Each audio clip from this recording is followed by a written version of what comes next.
I'll tell you what people object to. It's the tone of the comment. It's the manner in which she appears to be dismissive of what's happening to India. And it's not just Julia Gillard. Your acting Foreign Minister, Simon Crean, virtually on the same day said, it so happens that one of the victims was Indian. It so happens? That sounds so dismissive to Indian ears. And then he goes on to say, Melbourne is not the only city in the world in which that happens. It also happens in Delhi. It also happens in Mumbai. It's almost as if he's saying to Indians, don't make such a noise and such a fuss about what's happening.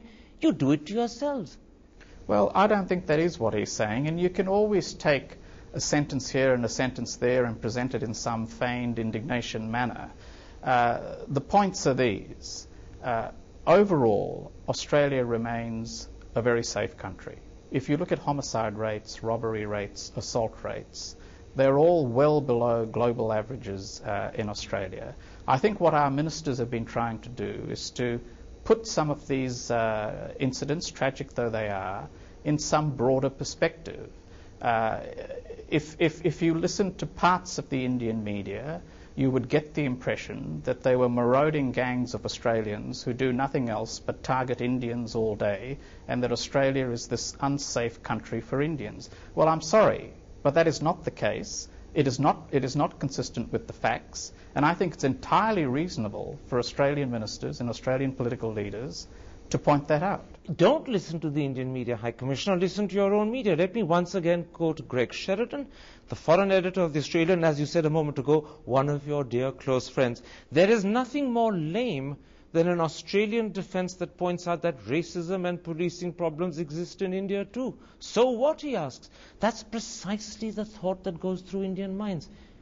Why are you suddenly A, being dismissive in tone and content, and B, why are you suggesting that this happens all over the world, so if it happens in Australia, it doesn't matter? That's hurtful to Indians, particularly when young lives are being lost. Well, I'll have to disagree with you that it was dismissive in tone. And I heard Julia Gillard's comments, and I didn't find it dismissive in tone. I think the reasons for making those comments I've already explained. You can marshal Australian media commentators who take a different view. I respect that, but I don't agree with it. Beyond the lack of sensitivity as Indians seem to see it, there's also a report in the Indian papers that one of the reasons why these incidents are beginning to happen all over again is because certain specific police patrolling that was enforced in August after the Indian Foreign Minister S.M. Krishna visited Australia was withdrawn in December. Can you accept that that was a mistake? Well, I would if it happened.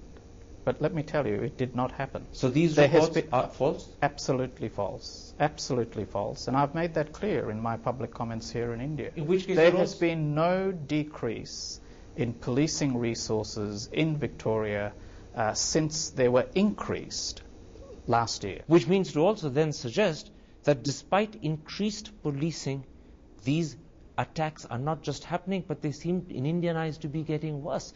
So despite your best efforts, the government is unable to control the situation. It's slipping out of control, in fact. The government is unable to eliminate all crime. We are taking steps to try and help ensure that these sorts of criminal acts are not occurring regularly. And I can go through with you the steps that we've taken. We've increased policing resources. We've doubled the size of our robbery task force. We've changed our legislation to enable courts to enforce hate crimes. We've given our police broader powers of search for weapons.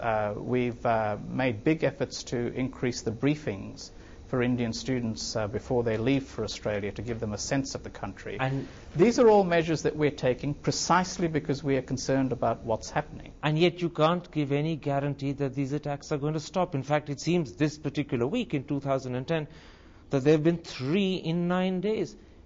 The perception is that despite your best efforts, these are continuing and maybe getting worse. Karan, I cannot give a guarantee that urban crime in Australia is going to stop. And if I gave you that guarantee, it would lack credibility. It would simply be unbelievable.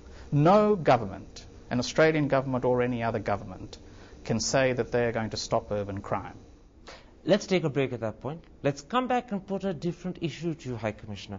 Has Australia's image, which was an image of a super cricketing nation, been badly damaged in India over the last 1 year? And if so, What do you think you can do to bring it back to where it was? That's in a moment's time. See you after the break.